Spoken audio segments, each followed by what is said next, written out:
welcome to an extra special episode of Trendsetters Table, where we focus on culture, business, society, and how it features or influences the lives of millennials and Gen Z. And we talk about, things you need to know, and we get to meet really interesting people. So on today's episode, we have an extra special guest. So you want to talk about yourself and why we're so lucky to have this conversation? Sure, you're too kind. No. With the extras. Yeah. But yeah, no, thank you for having me, and I hope I have something to contribute in terms of how we could get probably sports out there a bit more and building communities through sports. So I guess right now I'm currently on a 1-year sabbatical that I've allowed myself. Self-funded, unofficial, a bit too young to be doing this, but anyways, quit my job a year ago as soon as knew I was approaching the age of 30, and then I decided I actually wanted to lean in a bit more with my side ventures that I co-set up, and wanted to strengthen the foundations of them and the basis of them a bit stronger to make more sense for the next chapter of my life, whereby they could scale out a bit better. And so I took this year off, and I've been doing a few projects within these entities, and that's kind of where I am right now. Specialized in marketing mostly, and obviously I'd like to say impact, because the work that I'm doing I hope could actually create some change in some way. But football was definitely my first sporting love. But then rugby ended up being the sport that I tried out in Hong Kong when I just went to a local summer camp, and then ended up being one of those communities that kind of just became second, third family in Hong Kong, and just ended up being a huge part of my life in a way. When I lost my mom at a crucial point in my life, this community actually became something that helped me cope. It also helped me come up with creative ideas to help other people, but also I don't know. Now it's kind of what I kind of want to amplify the beauty of in a way that people could actually, tap into their communities and do a lot more within the sports spheres, especially in a place like Hong Kong where you could be doing a lot more to kind of advance the scene ahead, regardless of it's being part of a greater country, China. It's such a great place, and obviously the whole GBA setup now as well. There's a lot of cool opportunities that could be done across these, special and regions that there are, where we could be growing sports in many different ways. And apart from that, with Phenomenally Pink, the other entity, which is super close to my heart, instead of just working on traditional fundraising and awareness raising, we're more focused on getting people to take action. And so that's why we're coming up with more solutions whereby we'd like to push out action-based events or solutions for people to actually get checked, get preventive with their healthcare a bit earlier in life instead of, being reactive to stuff. And that's kind of what I'm doing for this 1 year. What is the sporting culture like in Hong Kong? So I grew up in the U.S. where it's high school sports and stuff is really pushed, and it's do you really do there's a big sporting culture? I don't know, but I've heard different stories from different people where sometimes people push you more towards cram schools and stuff. So can you talk a bit more? Just because we have an international audience, right? So what do you think the sporting culture is in Hong Kong, and how would you describe it and stuff? Yep. So I guess barriers to enter sport, because it isn't as accessible or that big a part of the culture, is obviously still a little bit of an issue. Financial barriers will always be an issue to get into sport unless things are democratized more easily for people to access sports more in more areas of the city, not just people with deep pockets. That's always going to be something that could be worked on. I think given that, as you said, cram schools is more a part of the culture, and I guess riding off of that, doing a sport just for the sake of it, or doing an art or a hobby just for the sake of it, just because it looks good on your CV or your school applications. Unfortunately, I think that might be part of the culture still, at least when I was growing up.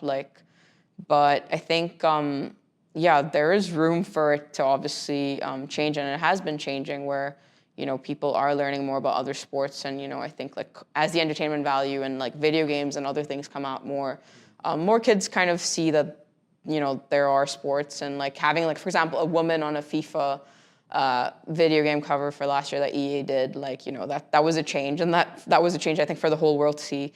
especially like, over here, like for a woman to kind of see like, oh yeah, like women's soccer is a thing and women's football is a thing, and it's at a global level. So I think like, although it's not a huge part of the culture here, as much as I would have thought it would have been, like even going to university here, I thought, oh, this must be it. Like this is when it picks up, right? Like this is when sports becomes, a bit more legit. I just found out like it's again just a seasonal thing, and it's only a part of like the experience. It isn't like a very big part of the experience. But again, it's as big as you make it be, right? So even if like varsity sports isn't as big here, you could still kind of make many things happen within that little school university club and stuff, and make it more impactful or make it more inclusive for other people to come try out sports, even as a taster. But I'd say it wasn't like quite the experience that I thought it would be, like looking at, obviously like social media, like overseas sports, and, you hear about varsity sports, especially in America. I think you then get quite real about how the level difference is quite, vast. But I think it also then starts back from grassroots where, you could have been doing 10 different sports, or like even 3 different sports, individual sports and team sports. And then you just become a lot different as, an athlete, as a person. And there's different skills you would be picking up that could help you later on when you progress in sports further. But I think like, I hope I'm answering your question, but there is like a huge difference, I guess, between standards and like how embedded it is as a key part of culture. And hopefully like people will see more value in it, like parents as well, and will be able to access it, I guess, a lot more than currently can. I think what you mentioned really about the disparity, like especially in a place like Hong Kong, I think one thing, speaking personally, right, is like when I'm back in the States, like I can play tennis at a public park. It's actually very easy, right? You just play anytime. It's super easy to just go to a park and just play. Whereas in Hong Kong, it's not super open. So I definitely personally have like seen and kind of felt like, oh, I have to go on a thing, or this is why people join clubs in Hong Kong, because that's the only way you can actually play something like that. But I want to ask, like, I think it was super interesting when you mentioned about like sometimes people do sports for the sense of like educational check mark and stuff. But do you think the last Olympics, I think, as an outsider, right, was a real turning point in Hong Kong, right? Because the last like kind of hometown hero that we had was in like 1996 in windsurfing. But we had a lot of athletes perform gold medals. Siobhan did very well. I forgot her name, but the judo athlete, also in ping pong. So, and also like it was actually most of the winners were female as well. So it's actually quite good. So do you think that has changed the sporting culture in Hong Kong? And if so, how? And what do you think? So you touched on a very good point. Like obviously there has been a turning point, like culturally in the last, since the 2020 kicked off, and like regardless of COVID and stuff, like I think the Olympics most recently was a huge game changer. I think then you had these athletes come back on buses and tour around the city on top, and on top of the buses being celebrated, and like it did change a lot, because I think like regardless of how these winners have done their training, like in locally or outside of Hong Kong, it just shows that you're at the end of it, you're just we're all people, like the same people with same ability, same limbs.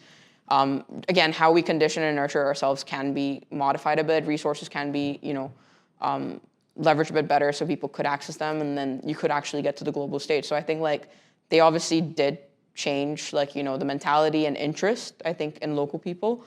So that's not to say like, I think that it's not changing at the moment. I'm sure it's changed a lot since when I was at school, obviously, and it was kind of a check mark for other people. But yeah, I think these guys have obviously done a really good job and are continuing to, pursue on their fights and bring Hong Kong onto the global stage as well. Despite being part of this big country that we're part of as well, but still able to do a lot more, even with fewer institutes and fewer resources. Yeah. I think it's great, like as you mentioned, like Hong Kong is such a small part of China, like in the fact that they can produce, to your point, like world-class talent in sports and be on that same stage is really... It's probably the drive of Hong Kong people, I guess, that everyone talks about, not to be cliche, but yeah, like you could be doing 10 different things in a day and you still try to do like, 110 and everything. And I think like that probably, that mentality that you have to kind of, cultivate at an earlier age is probably why also, people were still able to excel in other fields, and probably it could be attributed to sporting performance as well. Yeah. Speaking about the mainland, you mentioned that it's quite different, right? Would you think that there's more support for athletes on the Chinese side versus the Hong Kong side? I think, yeah, just because of the pure scale, like you've got different demographics that could then be built, right? Right. You've got larger audience size of like a fan base of a certain sport. So like just chatting with friends like last week as well, like if, one of them works very closely with the Wuhan football team. And then she was just saying like how big local football matches are on a weeknight, like 33,000 people coming in to a Wuhan sports stadium just to support their local team. Right. I think like the scale is just different. So you could develop a different demographic, and therefore it's all like a cycle anyway, right? Because there is interest from, I guess, the public level, then there's also advertisements, investment, and everything that then drives into the sport and then helps develop the sport in that way, right? And so I think like from a government level, obviously, like, government's very smart, like they know what they're doing out there in China, and they do pump resources quite strategically. Like I know, like for example, like the rugby team, the women's team in China, like they were a part of it was like sent out to New Zealand to do a 6-month camp, and this is not long ago for them to then come back and then get on the global 7th circuit and then perform quite outstandingly. But yeah, like to answer your question, I think like it is a pure infrastructural, systemic kind of difference that will not always be an issue. I think like with the whole GBA setup, I hear a lot about people saying that there's a lot of opportunities to kind of grow sport. Yes. And like you obviously have Kai Tak now also part of the equation. So I think like there is a shift, and I think it could hopefully only get better. Yeah. Got you. Yeah, I mean the macro of what sports is like in Hong Kong and the GBA thing is really cool. I think maybe to shift back into more the micro, or not micro, but like more to your own journey. Like, so you mentioned that, you started out playing, I'm sorry, I'm American, so I'm going to say soccer. Oh, don't hate yeah. me. Please don't hate me, world.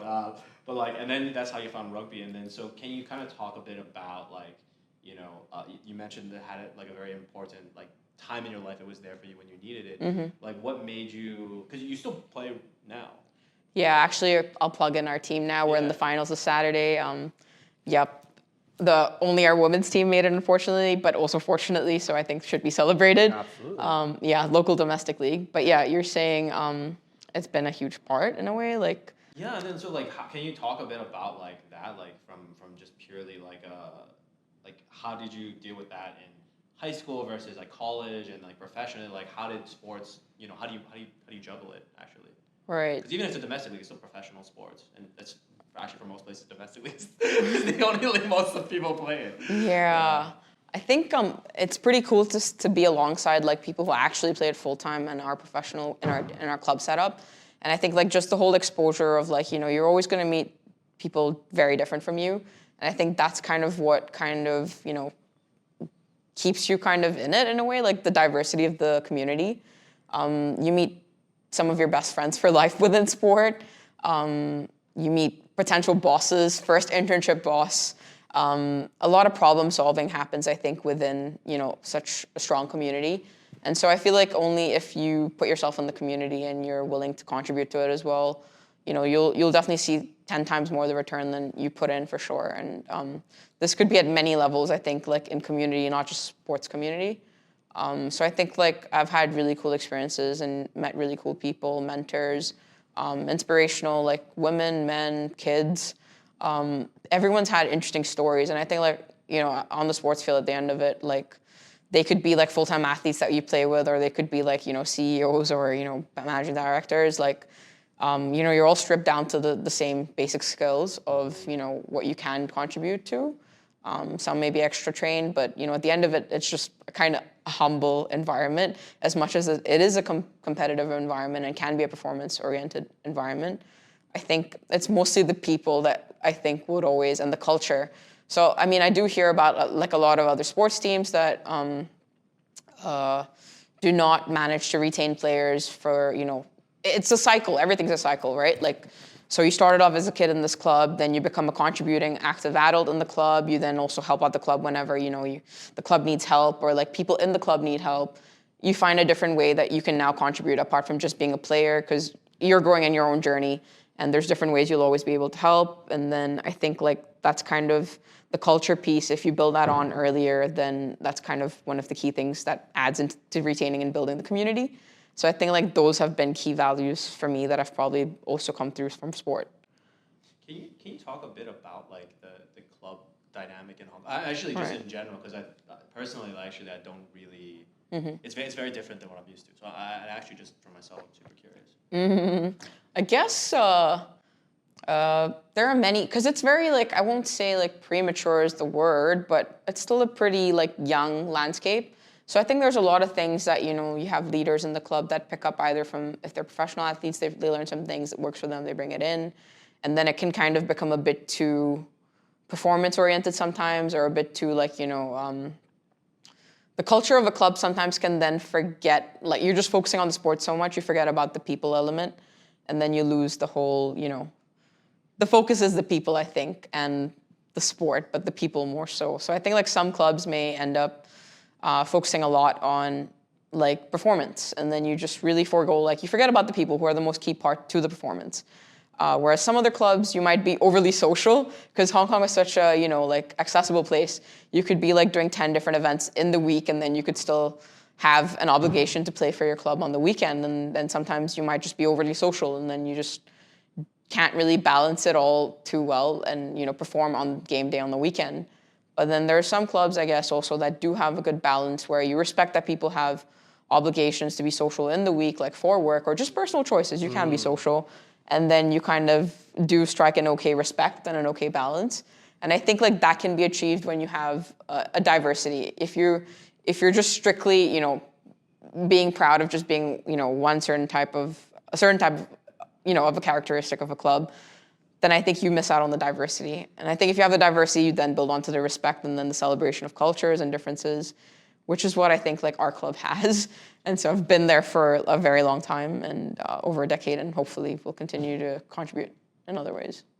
How do you even find a club to join? Oh, yeah. I mean, like that concept is actually really interesting. Like, so how did you find the club? How do you know, like there's quite a number of clubs in Hong Kong too, right? There's like, and they're just more like, I guess even from the base, right? Because I actually, speaking person, I actually don't really get it sometimes. Yeah. I think like a lot of resources are there only if you're actually, you know, for the right place to look at, right? And then so usually like I think sporting bodies in Hong Kong would have a page where they like publish, you know, the different sports clubs that there are. So be it like football or softball or any other sport. Like if you went on to like the main union body or a sporting organization body, you'll be able to retrieve like different clubs that could be based off of different districts, or again, like there could be clubs set up from different reasoning and purposes as well.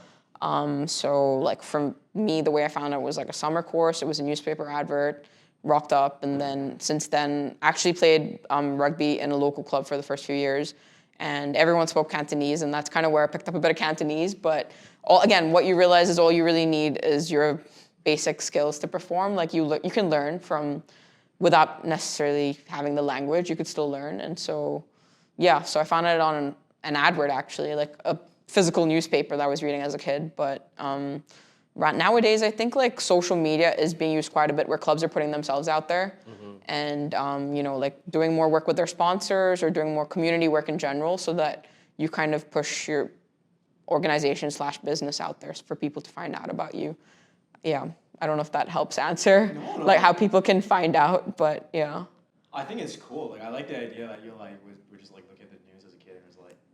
Yeah, like a kid's newspaper, yeah. Well, like that, and like as like an inflection point, right? It's like quite serendipitous, and I think it's cool that like that's how they do it in Hong Kong. It's just quite different than. It's very old school way for sure, but then I think now how do people find out? That would be an interesting way apart from social media. Yeah. I just have a quick question. Like when you were describing the 3 different types of clubs that exist, right? Maybe a little difficult for you to gauge, but what do you think the majority of clubs tend to skew towards in Hong Kong? Are they more liberal? Are they more professional? Like, how would you place the majority of clubs? Like, for someone walking in, what should they be expecting? Should they be expecting, there's some level of professionalism where they'll push you, whereas, yeah. Yeah, I think even in the last 5 years, I think it's changed to a more professional level. I think naturally, as the level of sports increases within the city and the standards increase globally, I think clubs are starting to take it upon them to kind of level, up. And then we've seen like some really cool stories of like Hong Kong players who grew up here, expats, but still grew up through, they're products of this system in a way. Yep. And they've gone out to play, like, I guess, like for France, for even women and men, like gone out to play internationally. And I think like they get picked up from the youth ranks, but their youth ranks, they're performing mostly here. And then, so I think like it has picked up quite a bit, like seen a lot of good success stories of players going out and still being able to like further develop their, playing careers. So I think like I wouldn't want to make it sound like not approachable, but there are good systems once you come in. Like, there are also summer courses beforehand where you could still join as a taster. And if you're a newcomer into the scene, like they'll obviously know how to welcome you in. And if you classify yourself as a, just a social player trying to keep fit, learn the sport, then there'll be like a second or third team to also fit into in that way. Whereas like there's also like performance premiership teams to kind of, if that's your scene and you're an amazing soccer player, but you want to learn how to play rugby now and you think you've got transferable skills, like I think there's room for those kind of demographics of people who actually want to come in and perform as well. I think what's really cool, I don't know if this helps with this, but I think it's amazing that Hong Kong now has, we're driving for like female imports to come in, at least in rugby. Previously, it was mostly men that have been getting imported like from overseas countries to play and level up standard here. So I think now like getting female imports, like seeing local clubs get female imports, I think that's really cool because you realize there's a lot of exchange now that you can get from, them coming in, helping you learn different things culturally, but also like through the play of the sport, but also, just helps you level up as a whole. So I think like to answer your question, I think they should expect that there is a level of, professionalism that is there now. And I think it's only going to pick up hopefully more. But there's still room for, just learning the sport and also being a social player.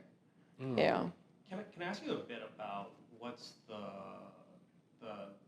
audience like for sports like rugby specifically in Hong Kong, right?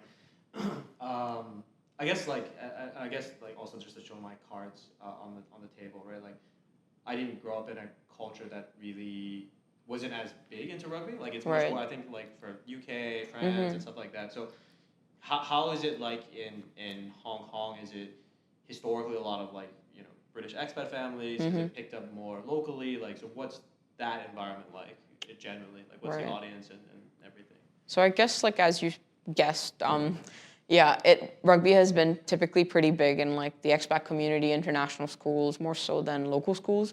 So growing up, I think there were just a handful. So I've been lucky enough to go to a mix of both international schools and local schools, and also local universities. So I've been exposed to quite a few, demographics of people.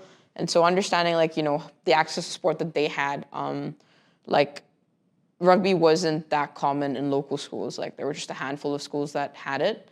And mostly it would be, I think, like, they had alumni that played it on the side, and then, they saw, they met great communities through it and, blended well with other expat communities as well.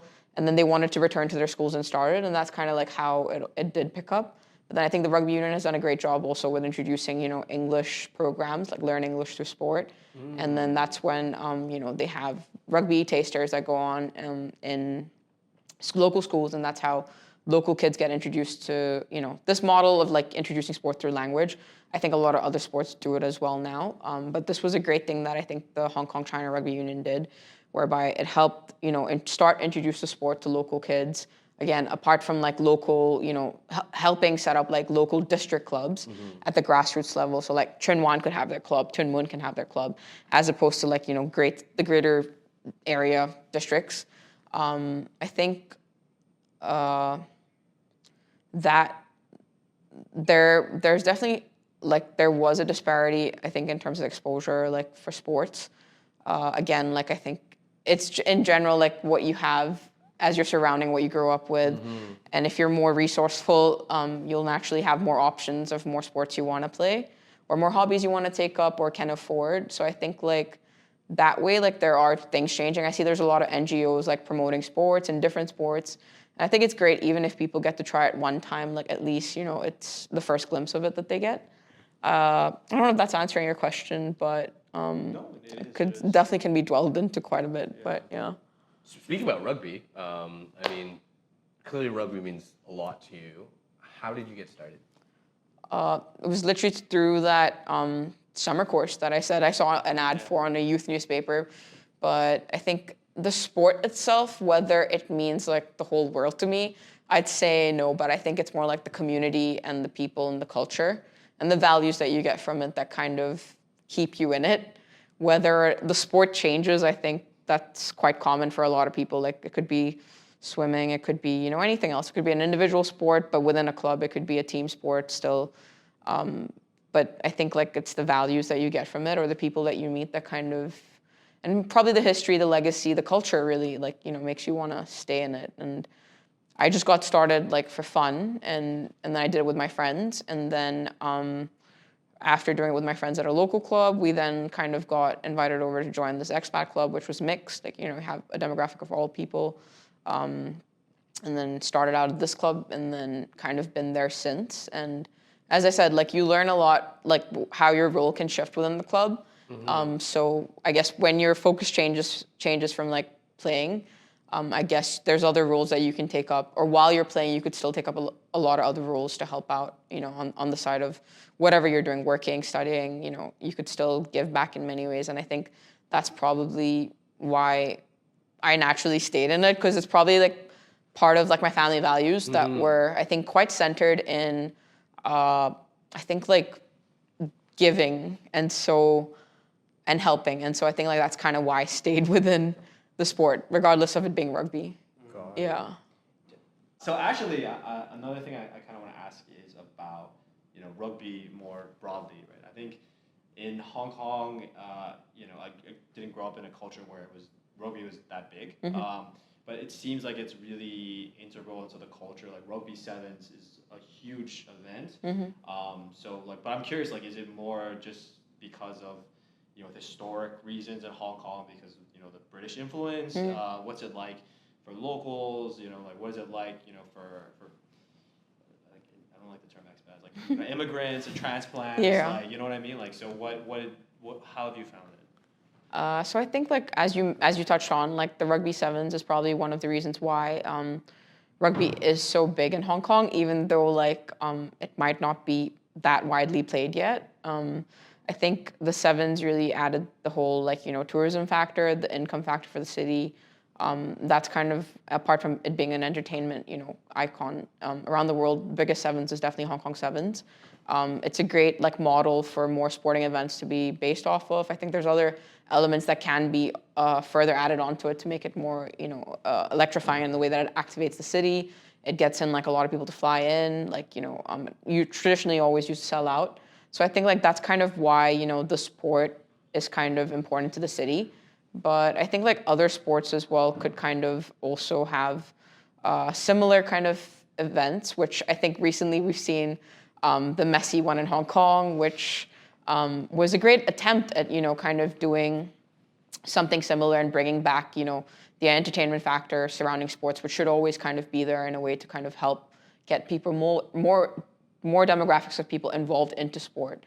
So I think that's something that probably the rugby sevens has done really well to kind of help, you know, promote sports and the sport of rugby, apart from obviously like, you know, colonial reasons as well. And it was a sport that was brought in and was played mostly by expats. I think the number of grassroots that are getting into the sport is quite a bit now because of the great efforts that, you know, the union is seeing and kind of then putting into, you know, investing into the cycle of obviously you got to start more grassroots clubs and then get the sport going. And then apart from the other English programs that I mentioned that they're using, you know, English as a tool, but to also introduce sport, but then also introduce English and promote English. Apart from that, like I'd say like globally though, like I think rugby isn't as big a sport as, you know, like football is, soccer. And I think there's a lot of room for innovation that can be introduced into the sport.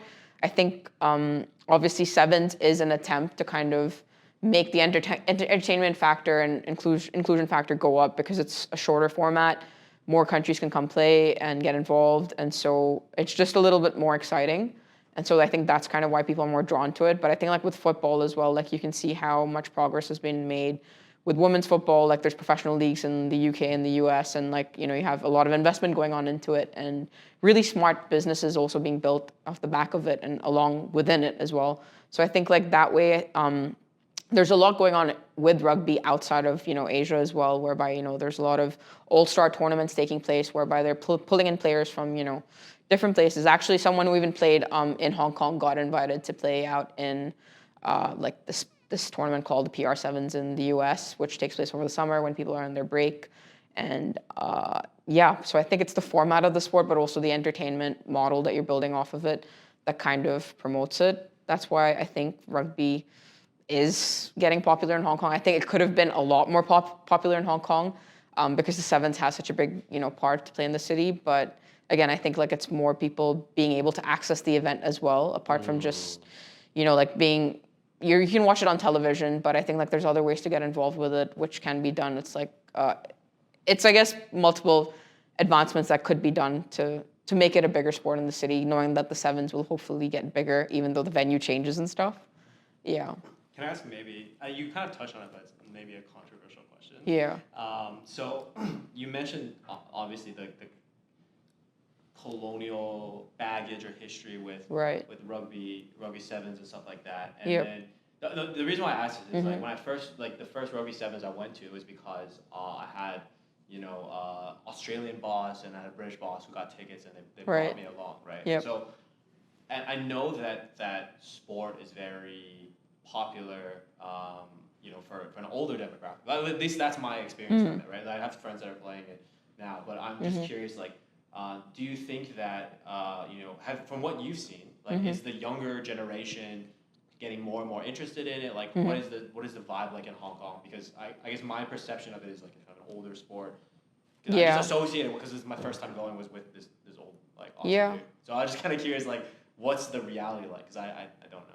I think like that makes sense. Like a lot of people probably got into it because work had tickets or someone at work had tickets, and it's just one of those big events that takes place on the calendar year in Hong Kong, whereby you socialize professionally or personally, or you just have a great time. So I think like that's kind of why it might have been a point of introduction for a lot of people that way, similar to you, to find out about the sevens. But now I think it's kind of changing because you have a lot of local players actually representing Hong Kong team on the field. And so I think that changes the stickiness and, like the interest of local people within the sport, because you're actually seeing not just expats representing the city, you're seeing local bred talent.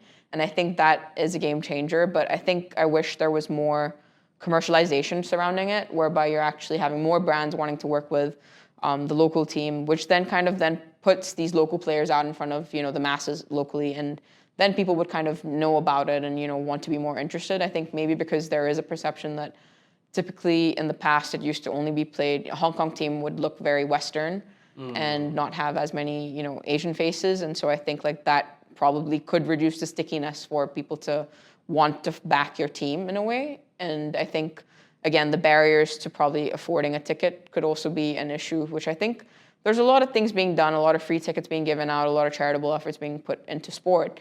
To get the access, a bit more vast and more, spread around. But I think, the stickiness is changing because you have more local faces getting into repping the team. And by saying that, I don't mean like it has to be an all Asian team that represents Hong Kong team. I think it's the mix that kind of, is what's unique to the city. Yeah, I agree with you. Like Hong Kong is an immigrant city. Like whether like it. People, it's a melting pot. Like the history of Hong Kong. People came in from all over the world, and even it is a part of China, right? But people immigrated in from different parts of China. So even in that aspect, right, it's a very immigrant-oriented. I mean, I'm an immigrant, so I'm not here. Likewise. So Likewise. So it's like it's just like it's great to and I totally agree and hear your point about the need for the feeling that someone's like a hometown hero, right? Yeah. like Siobhan is a good example, right? Yeah. She's mixed, but like you grew up here, she's bred here, she speaks Cantonese, like so like it's not a race thing. It's more like she's from here because she identifies as here. She wears the Hong Kong flag, wears the Irish flag. So many cool things about sports and everything else, but I think maybe I'd be really curious to kind of talk about your professional journey. So talk a lot about, you know, what rugby was to your life, and then you know, you graduate from uni and you know, everyone needs to, you know, have a paycheck and stuff. Yeah. So can you talk about, like, you know, before you kind of started everything that you did, like maybe we can get a little bit about, like, you know, just your I would imagine when you graduated, you might not have imagined you'd be doing what you're doing now. Yeah. I mean, yeah, definitely not like a dream of mine to like have to work with myself and be my own boss kind of thing. But yeah, graduating out of uni, I think like going to UST, like in Hong Kong, like business school, I think the pressure is pretty high, like not gonna lie or be shy about it, but you're surrounded by like some of the most ambitious people in Asia, at least, or even from around the world. And I guess the competition for jobs in Hong Kong is pretty high, like if you're getting grad jobs. But then trying to figure out what I wanted to do out of uni, like I just try to jump into like a conventional path. As much as I wasn't like very interested in accounting and audit and financial services, I jumped into one of the big 4 accounting firms, spent some time there, and then had a lot of conversations with myself, I'm sure, like, you know, like being out 4 a.m., 5 a.m. at client side doing audit work that did not interest me and wasn't the best use of, I think, maybe my ability or purpose. But that's, I guess, 4 or 5 a.m. when you're eating siumai snacks or whatever gross snacks that there are at the table when you're really thinking, like, is this what life's going to be kind of thing. I think then, like, getting brave enough to realize, oh, I don't want to just stay in a big 4 and then try my luck to move to the consulting side of the big 4. I think that was the idea that I saw, that I could possibly, you know, then segue out. It's also good skills to have financial audit in your, I guess, pocket. And in terms of, there's a lot of skills you pick up in any job, right? And any corporation as well. And I think the skills would definitely be handy, like, you know, if I'd done certifications and stuff. But I think like also the culture piece probably, like since day 1 of training, everyone was talking about like, you know, year 3, end of year 3 when they get their CPA qualifications and they'll get out of this company. But it's very different. Like rewinding back even more, like growing up, like I think like this company that I joined was probably like one of those dream companies that my mom would have said, oh yeah, like so-and-so from our family friends, they've worked here their whole life. It's a great place to work at. And so even though my mom wasn't around and I made it like just then into this firm, I thought, oh, okay, this all worked out as it should because she wanted it for me. And then I got in and it's probably going to be a great life from here. Work hard, play hard, it'll all go well. But then you realize it's very different, I guess, like working for a large firm in Hong Kong. And I guess you don't really understand like the purpose of the city and the situation and all the other factors until you probably do it enough, and then you realize, oh, maybe like it's very different. Like the way people value the job here is probably just a means of an income or a job, like because I guess survival is a huge part that you need to consider when you're graduating, right? And the ROI of everything you're doing. But for me, I think like I realized it's quite different from what I know like people outside in this firm enjoy and value about the firm. And so because I think the alignment wasn't really there with the people in the place and the values that they had, and then again, what the company was able to do for new joiners at that point. So I looked to switch out to like a consulting agency. Over there, I learned quite a few skills. It was also a startup at that point, and then it scaled up pretty big. Also part of this Cyberport setup at the beginning. And then I think when I was in, I was number 80. But then when I left, there was probably 600 odd people. Wow. And so it's just one of those things I think is cool to see, like if the model really works, you can scale out. But it's also interesting to see like how you should be, you know, scaling out stuff quite strategically, but also like pacing yourself. And a lot that I learned in that consulting agency didn't end up working client side, which I thought I would then move on to. Like, you know, obviously exposed to a lot of consulting firms and a consulting agency, but then found my way helping set up like a new team, which I guess they thought my skills would have been useful for in this other bank. And then over there, I realized after picking up a lot of cool skills, in a startup kind of environment, am I, again, then pulling my progression back by just removing all these tools that I had in my kit to kind of just strip it down to the basics, am I then kind of doing myself a favor, getting too comfortable, or am I supposed to be getting uncomfortable at that period of my time? And so like obviously like setting up these ventures on the side that keep me very driven with my day-to-day life, it's like despite having a full-time job, I realized the demand with what I was doing also outside of work was kind of picking up, and there was interest and there were projects that I wanted to work on. And I realized also whilst turning 30, like that was approaching, I realized maybe I wanted to actually give myself a chance and give my ideas and passion a chance. And so it's been a year on the road now, like just leaning into the two ventures. One that I'd already had set up like, quite early in my professional working career on the side. And the other was something that just also started along, just about a year ago. Can I ask, like, what was that conversation like internally and I guess externally? Because I think what you said perfectly is like that maybe people don't really know is like Hong Kong is so expensive. Like to survive, like I mean, just from a practical sense of surviving, right? Like I think that the city breeds a lot of people to go into professional services, not necessarily because they want to do it.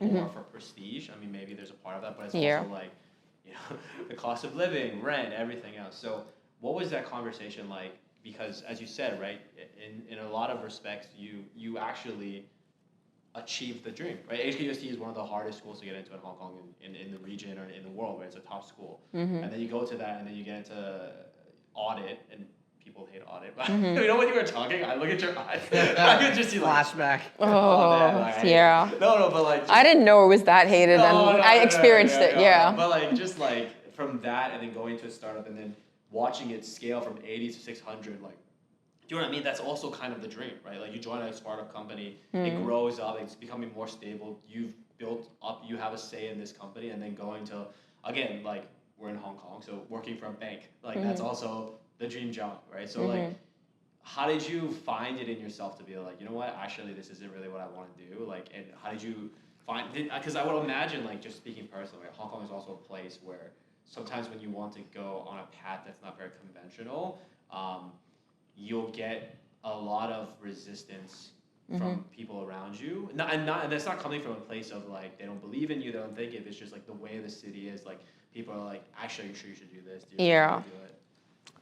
Yeah, that's just curious. Yeah, that's probably, I think you got to figure out which voice is stronger at that point. Like, would you regret not having tried or giving yourself a chance? And I think like sometimes you regret not putting yourself out there and not giving your ideas a chance. And then sometimes, you just realize timing is also timing in your life and like your age and stuff.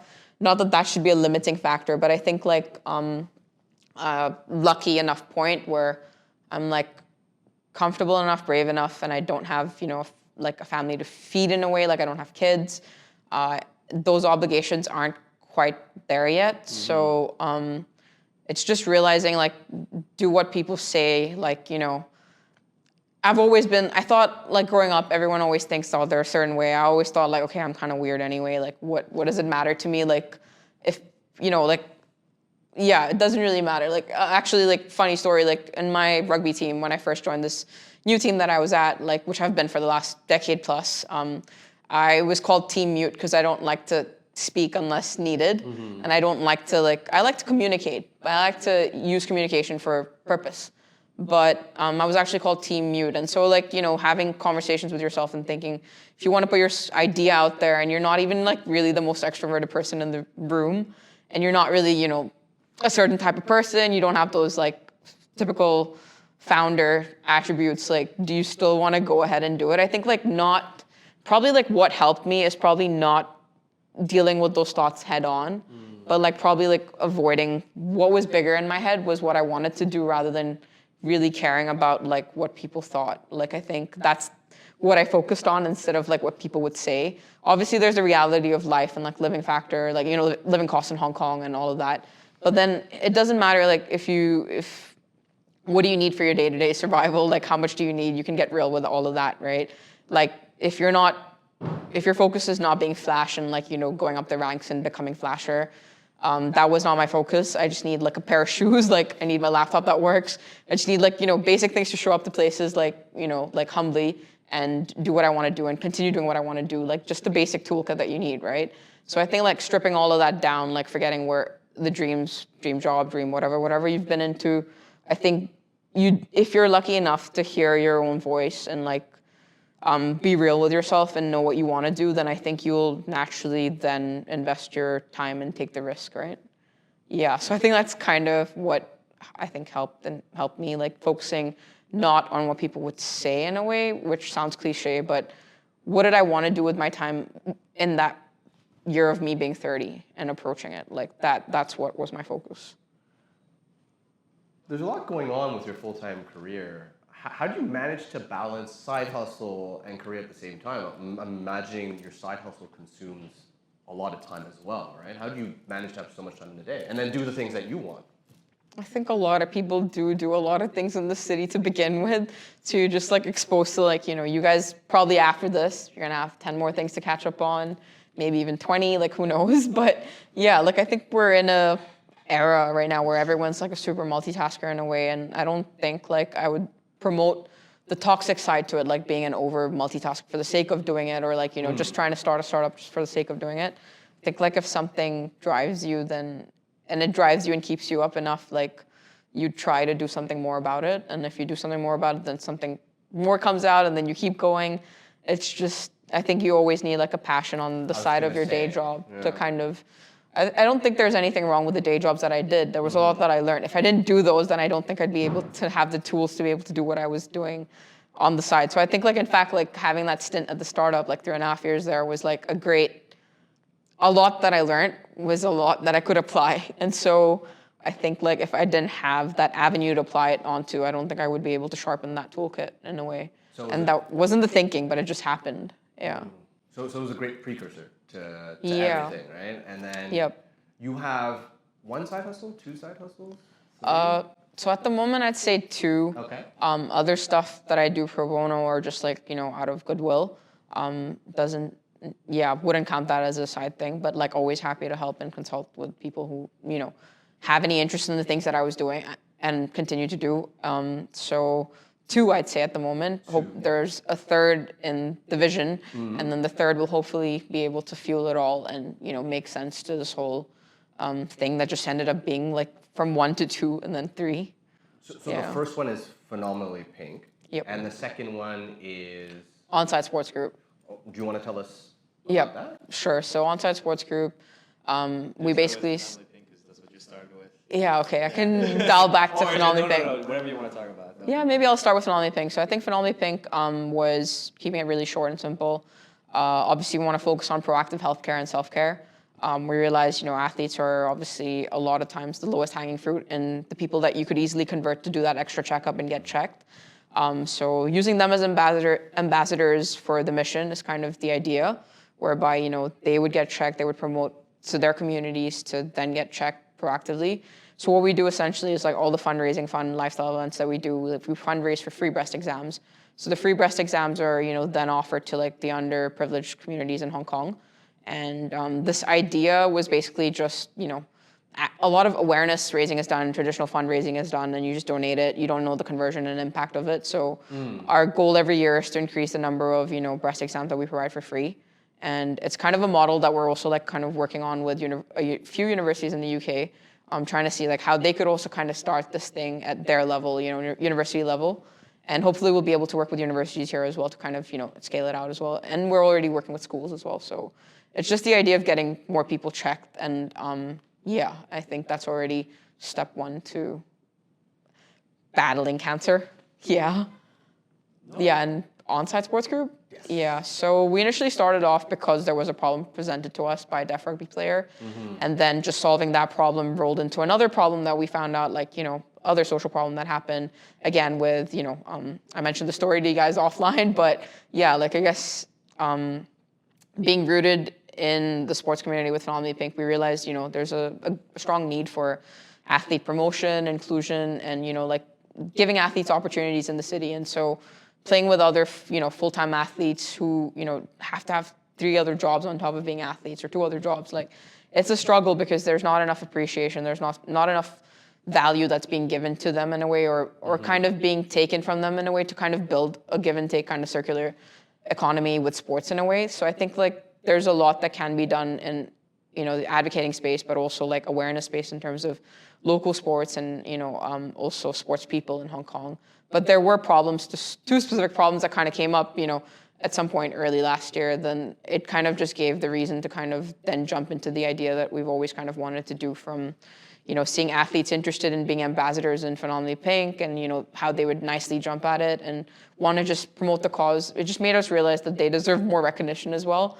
And so I think then Onside just became a good segue in a way to kind of promote, athlete inclusion, building more sports people-centric society in a way. And just bridging the gap between, the commercial side and then also the sporting side in Hong Kong.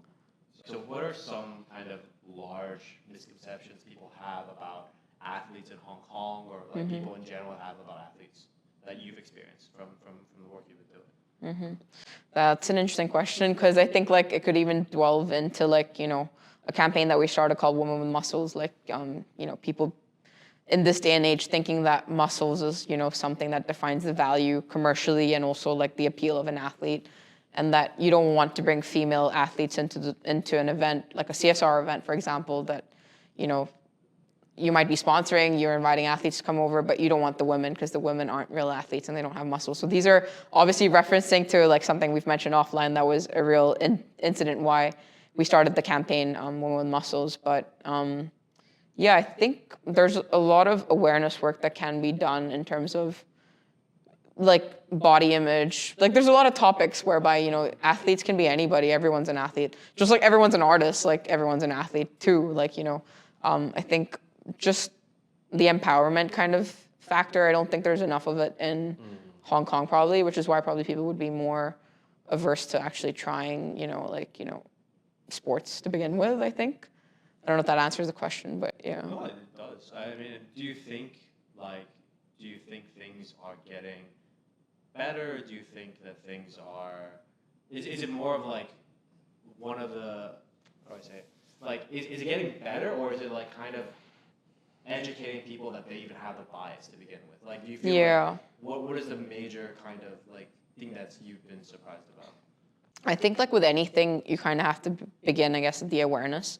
Like you said, the bias is probably the first step. If there wasn't any awareness work done, I think the bias wouldn't have been picked up. I guess maybe, for example, against like maybe deaf athletes or female athletes, like there is a preference predominantly. There is, a bias naturally. But I think because the awareness work isn't done enough in this space, in the city, I think in Asia. So that's why I think like we're not even realizing what the problems are that, exist within the sporting scene, or problems that actually athletes could also help solve. I think a lot of times people think that in Hong Kong that, just because you're an athlete, you're not smart enough. That's why you're not working, a top tier job. I think that's probably one big bias that, we want to kind of help clear out. Like everyone's quite all-rounded here and could be quite capable to go in and do, any kind of monotonous job or even just, very creative job. There's a lot of things that people pick up, but I think the appreciation and value for it isn't quite there yet. But I think obviously you need agency and you need like change from top down, but you also need ground up. And so I think that's kind of happening whereby, and I guess in the West, like a lot of, former army members, a lot of, athletes are valued as, employees, or you want to hire more of them. Whereas I think like over here, there's a lot more work to be done in the awareness space, I think, whereby you actually value that a person could actually do many things and bring in other experiences and skills to help benefit, what you're doing otherwise too. No, I think that's a really interesting concept, because I guess there's all these innate biases people have about, like, to your point, like, sports and the capability of people. Do you feel like, it's just really random, but like I watched this like documentary on Netflix about like this American tennis player. He talks a lot about like mental health and how it was really like taboo for him to talk about it when he got, I don't remember his name, but he was like right after Andy Roddick, he was like the top tennis player in the US for a while. Like you talked about like physical biases that people have. Like, do you think there's like also a mental health bias people have in Hong Kong, or like athletes themselves have to deal with, or? Yeah. I think on the point of mental health, like it's been quite a key part of the campaigns that I do with both the entities. And so it is a key part because we realize that the pressure is quite high here just to survive, then let alone be an athlete, and then let alone like not be an accomplished athlete on a global stage or even in the city. I think the mental aspect in the city, we're starting to get real with it now because, like, for example, I walked 7 a.m. I walked down the house and then I see the free newspapers being given out, and then the headline of it was on the Standard, elderly suicide like reaching a high in Hong Kong. And I think like there is a natural mental health struggle, I think, globally. There's a lot of work that we're also trying to do whereby, we're getting athletes to join peer support groups that we offer for free with our partners, and trying to just get people to start getting ahead on their, mental health game so that you could actually control more other, variable factors and uncertainties you face with. You hear a lot about, CSR campaigns that these major companies are doing. Like, having worked on the other side, right? They're supporting you. Like, what is something that you think is areas of improvement for them? Like, just as someone that's done it, right? Like, what you like feedback, and then what is like something real that, as if a company or entity wants to, talk to these people, what should they also be aware of? So I think traditionally, the reason, I'll go back to Finale Pink, when we started doing charity work, one of the key things we knew was we didn't want to make it we wanted to make it cool and make doing good feel good. We didn't want it to be like the traditional, just write us checks and then, we'll do what good work we're doing. I think like that was something that we wanted to like break down or like redefine in a way. So I think like oftentimes if you're just setting up a charity or setting an NGO or setting up nonprofit, social enterprise, whatever it is, if you're setting up with the vision that you're just going to get checks written to you, like, just because you're doing good, I think like that's not a good approach to go in with. I think you need to also figure out stickiness. Like, I think that's a word I've mentioned quite a bit today. Like, what is it that you're actually going to be able to give in return to their staff members so that they actually take something away from it? Apart from making them look good, I think like there's that involvement factor. When they get out of their offices, they're key members of society too, and community members, that they could also influence change outside of their day jobs. So I think like that connection in a way, I think beyond just expecting people to write you checks for just because you're a good person or you do good things, I think it's like how you want people to get involved with what you're doing. I think that, again, the connection, community factors, I think those will be key, things to keep in mind when you're approaching, I think, going to corporates for CSR money. Like, apart from just making them look good, I think that there's a lot more that can be done. Like, so you could be using a corporate CSR money, and you could be the NGO that they're working with for the project, but then you could be benefiting a third-party NGO in a different demographic. So like there could be ways to extrapolate doing good and make it more high reach and more impactful. I think that's kind of what we want to redefine with our little niche. Doing good can be a lot more impactful. I think it doesn't have to be one-sided. It doesn't have to just be awareness raising. It doesn't have to be, it has to be, I think, multi-integrated in a way, like where there are different touch points, there's different inclusive points where people can get involved, apart from just pulling out their wallet, because that's not the only way that you could work with. You could do CSR pro bono too as a charity. Like, you don't have to always, there should be commercial value in doing this stuff, and you should be getting money for your time in return for what you're doing. But I think there's many different ways to make it more inclusive. And I think challenges would be, I guess, the way you're approaching it and putting it out to them, right? I think Hong Kong in general, I think growing up, I didn't think it was a very charitable place to begin with. There's a lot of money that has to be funneled in different ways. But then I think in general nature of society, like I think I would hear a lot of like peers like in local school back then say like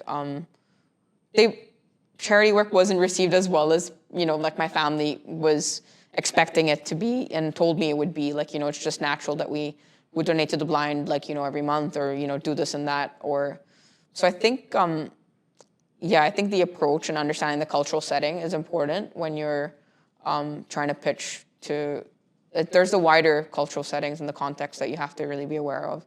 Can't just be going in and saying you're doing good and expect like a check. Speaking about that, I read recently that the Hong Kong government is cutting funding for a lot of like the larger NGOs, right? So going in just expecting funding, like you said, is not it's not a valid strategy. And your points on stickiness and community, I think I couldn't agree more that these are relevant points that should be focused on. Speaking about taking a step back, going back to rugby, I know you mentioned that the sevens really put rugby on the map for Hong Kong, right? How is rugby generally perceived in Asia and more specifically in Hong Kong? Right. So I guess obviously there's a lot of the typical responses that people get, like, oh, it's so dangerous, oh, it's so violent, Especially in Asia. aggressive, Parents, yeah. right? Yeah, and Asian bodies weren't made for this kind of sport. I think like that's a lot of like misconceptions, but sure, like if you've only seen things being modeled a certain way, then obviously that's what you'll think of, right?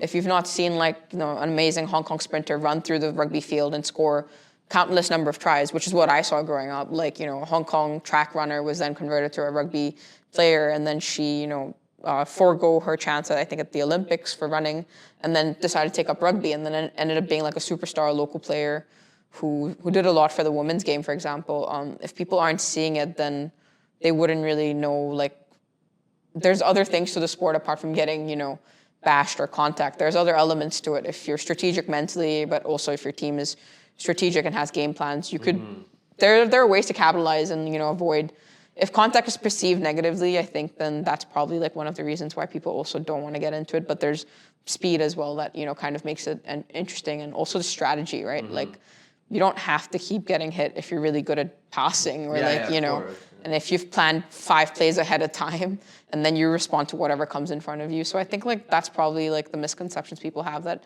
it's high contact. It is high contact, but there's more to it too. And if there's 15 people on a field on one team, for example, if you're playing 15s rugby, not 7s, then there's a lot of load that you share in amongst 15 people on one side.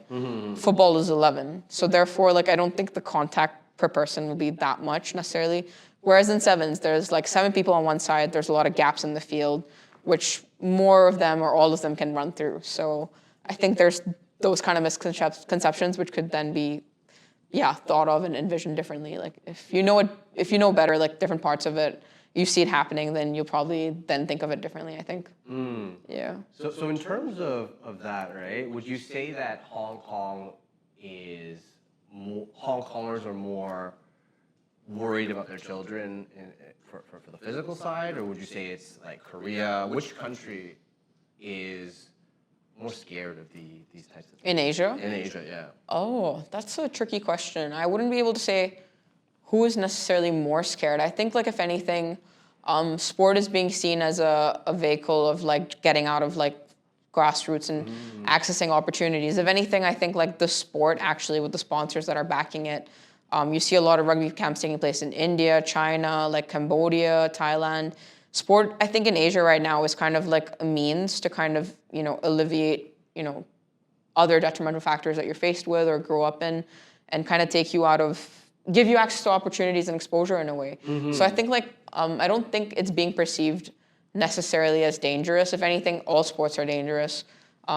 Any day-to-day living is dangerous. Absolutely. So I think like the shift is quite there with the sport actually across Asia, where, you know, Japan's doing an amazing job leading Asia at the front of it all, and like, you know, just showing us like with Japanese like physiques as well, you could still put yourself on the map, women's game and men's game.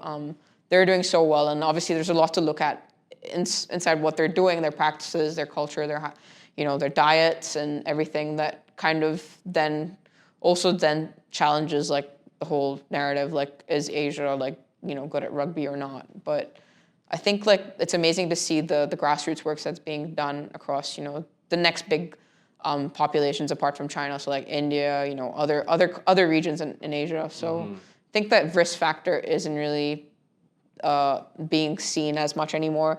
In fact, there's a lot of you know, rules changing within the sport to kind of mitigate the risk and kind of make it a little safer in a way, especially like, you know, the whole concussions awareness that's going on and talks about it. So I think like, yeah, if anything, it's growing, and inclusion for it and channels for it to spread is growing a lot more. Just purely because sport is there's so much investment value to it, and, you know, then the commercial value. These big countries with scale of population, they obviously understand that. And so like using sport as a both way, a tool for the country to grow different sides of the economy, but also like the people in the country to have access to that other healthier hobby or practice, and then chances to get better and probably go outside and do things as well. So yeah, if anything, I think that fear is kind of like probably decreasing in a way. That's perfect. I totally forgot about the opportunities. I mean, like you hear that in the States where children who are not from affluent families, they're able to escape their neighborhoods by playing sports. And I guess that's the same in Asia, right? Yep. I mean, we talked about, we mentioned Messi earlier about his stuff, and yeah, he's from a very poor family, and his family's been everything. So kind of, I guess like two things. Like the first is kind of like, what is your goals, or what do you like to see in rugby? I mean, you kind of touched on it a bit throughout the conversation, but I guess as a final kind of thought, like, what is your goals for rugby, both locally in Hong Kong and then internationally? Like, kind of what do you want to see? And then the other question would be more related to your business. Like, you know, what are the things that you kind of also like, you know, like vision board, you know, 5 years from now or stuff. Like, where do you kind of see your goal after this like year sabbatical? So I guess like a vision for rugby, I guess would be like, obviously as mentioned, it isn't as big a sport like compared to football, soccer. It's pretty premature in that way. Like it's not been commercialized to the extent that, you know, football has been around the world. So I think like that would probably be something cool to see happen locally, like, you know, for us to have a bit more engagement with the sport locally. And then I guess on the Asia level, there are places that are doing really well. Like Japan imports like international players. So like tier 1 players around the world, like, you know, they come for like summer stints and they get paid really well, or they come for 1 or 2 year contracts to Japan actually. And that's the next market that's kind of grown really well for women and men. So I think like probably if, you know, it's in the pipeline for like the government and stuff, like there could be more done with the GBA area, I guess, like to make the sevens replicated across a different Asian circuit. I don't think like there has to just be one global circuit. There could be done more circuits for more tiers. And I think there's a lot being done right now. So I think that would be great to see. But also locally, I think more engagement with the sport. So I think local engagement would be something I want to definitely see. Like there's games going on every week in multiple districts. I think figuring out how to kind of like get local people involved, get kids involved to support their teams. I think like that's the opportunity that can be commercialized on further to build sport as, you know, an industry in Hong Kong. What is the goal with everything? Like, Yeah. what are you kind of building towards? So I think the charities one, and then the agency was one, and then the third vision, obviously, like understanding how everything works, is investment firm. So hopefully there's a sports investment firm that we'll be setting up like in the next 3 to 5 years. And understandably, you guys will be able to like help me with ideas to think out of traditional money. Like hopefully there's ways that, you know, we could think about in the Web3 to kind of also still make this investment firm a reality and kind of, you know, promote more opportunities and inclusion for sports, not just for women in sports, but yeah, sports as a whole and sports people in it. I can't say how much like we both appreciate your time and everything you've said. No, I appreciate your time and this opportunity as well. Please don't say that. You're amazing. So we have this kind of group of final questions that we like to talk to people about, and you kind of alluded to it. So the first one is underrated and overrated. Maybe I'll start. Overrated and underrated. So what do you think is one thing that's really overrated, and then what is one thing you think that people are underrated about? This whole conversation, we've spoken a lot about rugby. Rugby feels overrated. I feel like sports as a whole is underrated in this conversation. But yeah, don't know if that answers it. But underrated, I have many things I could say. Yeah. Probably underrated women in sports, underrated mental health, underrated community. I think overrated probably, it's gonna have to be one word, right? It can be a paragraph. I think overrated, yeah. Then probably overrated is like thinking what you can get out of it only. Yeah, I think that's an overrated approach. I think if I were to interject too, I think one thing that I got from the conversation with you just now is like following traditional path is overrated. Like listening, like not listening to yourself is a very like listening to other people is very overrated, right? Yeah. Yeah. Or just you summed it up for me. Yeah. Yeah. Dropping knowledge bombs. I've been listening. I've been listening. What Oh, that's a good. wholesome day for me. Yeah, good. So, what are you streaming? Netflix, podcasts? Obviously, Okay. science trendsetters table. That's it. YouTube, yeah. Yeah. No, I'm not that much of I think streamer, but podcasts I'd say I'm quite regular with Diary of the CEO since COVID days. Okay. And then there's a high performance podcast, and then there's quite a few cool podcasts that have been popping up. I think with streaming though, like recently there was the first ever rugby Netflix documentary called Six Nations. So I Is think it good? I saw it and I kind of wanted to watch it. It was like right before like CNY, so I just kind of lost it. And because I was doing my study stuff. But Yeah, I've been you had your meaning exam to, last Yeah. So I've been meaning to like. Do you recommend? so. I think if I anyone got very excited by that. Yeah. I'm sorry. if anyone picked it up like this month, then it would have been perfect timing because Six Nations just wrapped up yesterday, well, this past weekend. So it kind of, it's a great, you see underdogs like Italy coming out and like, doing unreal. And I think if you watch this, Six Nations documentary and then you watch maybe highlights on YouTube, like that just sum up the tournament that just took place, it would be great to see how far, smaller nations have come in a way. Yeah. And yeah, I think other streaming stuff probably like, it's hard to get access to like football stuff, women's football stuff in Hong Kong, but then if you get to stream it, then there's a lot of cool YouTube stuff about them and Amazon. Like there's a lot of women football teams. Okay, now this is not overrated and underrated anymore, but like there was Whatever you want. It's your time to shine. Whatever you want. there's like an Arsenal women's YouTube docu-series that came out, which was pretty cool, I think. And there's a lot of these teams that have their own YouTube accounts and channels that they put out daily content on. So I think that's kind of the stuff that I tune into more so to see like, how like ideas as well, like how they're kind of getting people involved into following these teams. What is your favorite team that you're watching now? It's tough with women's football. I'd say like it's Arsenal and Chelsea. Okay. But then I just like all women's football in general because it's just so interesting now. The entertainment value is, it's cool to follow on socials, on online when you get a chance to use YouTube. Yeah. Is U.S. women's soccer like is it at the same caliber as like the British? Like just out of curiosity, because you see like soccer really picking up, and then speaking from an American context, like we're actually good at women's soccer. We're not good at men's soccer, right? So I know that. Like, you're aware of that. No, Yeah. I watched the women's team. Like I just was curious, like, cause like I remember when LA Football Club launched, they also launched a female team. So like, is it getting this? And I like far away, I'm starting to hear people talk more about soccer. Yeah. Female soccer. So I'm just wondering, like, how, as a soccer fan, like, what do you think of just what's happening in the U.S.? So I think the U.S. obviously has been ahead of it. You'll hear it like in a lot of football-specific, women's football-specific, like, topics, or if you tune into any of them. The U.S. obviously has been quite ahead. It's known to be a fast-paced game. The U.K. is catching up with that as well, and the rest of Europe. German Football League is also very highly talked about for women.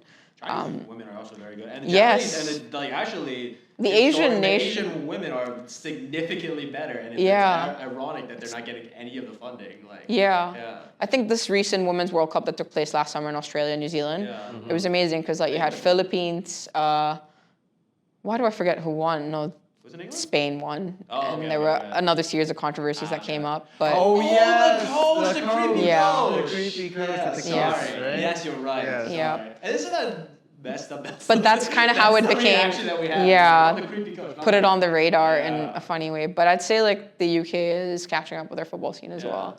But the US, like as you said, Angel City, like launched a women's team. Like the investment value attraction is growing quite a bit, and it's great to see. Yeah. Any book you recommend? This is gonna be kind of weird, but I've been reading the Shoe Dog book for over a year. Oh. Yeah. I downloaded it from it's on my Audible. Like I've been meaning to read. Maybe that's what I should do instead. Highly recommend. It's a book about Nike. Oh, Yeah. you were talking about that. Yeah. the more I read each chapter, it just like affects me emotionally. Yeah. And I just find it weird that a book can do that to you. And so Wow. like I just find myself detaching every time. But then when I read another chapter, like when I have time to read, Yeah. I just realize, oh my God, this book is doing like, it's just something interesting. Like a lot of people say it's a really poorly written book if you can't finish it, like, you know, in a few goes. But I think there's something about the book that I feel like I'm learning quite a bit from the hustle that obviously Phil Knight had and his whole crew with him. I also watched like the Netflix or I don't know documentary that they did or the movie that they did about it. I don't Yeah, know. there's One about Jordan shoes. Yeah, But it's so different. that It's it touches a lot about that within the book as well. So I think that's an interesting book that I hope I can finish. Yeah. Now I'm interested. It's clearly not sponsored. But highly recommend. Like I think I have the same problem as you. Like I start a few books and usually after like 100 pages I'll get kind of. But Audible has helped me out a lot. So please sponsor me, Audible. Yeah, Please sponsor the podcast. But no, like you've also inspired me to finish. So I've only actually gotten to like chapter 1 and then I'm on this other random book now. But yeah, I'm gonna go back to it. It's an emotional one in some ways, yeah. Anything else you'd like to plug? I mean, you kind of plugged it a bit, but like anything in closing you want us to tell our audience about, you want to share about, like. Yeah, I could do a few plugs. Great things. Oh, I yeah. should put Yeah. them on. Tell us about the first one. Yeah, so I guess we're looking to grow with Onside Sports Group. We're looking to grow our campaign of Women with Muscles, and we're always looking for people who want to do more chapters of it. Could be at any level, a school project, could be also at a brand level. We're always looking to recruit more people on board for their own chapters of it, but also for our next chapter in Hong Kong and Phuket and London. So obviously, if anyone wants to get involved, like get in touch. We also have a women's health. We have a lot of events going on, so just tune into what we're doing. And yeah, follow us. Amazing. So so what we'll do is we'll put all of your socials in the description. Follow whatever we have in the description below. If you want to reach out, Sonia's amazing, so I'm sure she'll reach out. Yeah. So in summation, no, was it in conclusion? In conclusion, It's a deep cut for the podcast. In conclusion. Thank you so much. Seriously, we really appreciate your time. It was really insightful, and yeah, thank you so much. No, thank you guys. All right. Thank you, Emily. Cheers.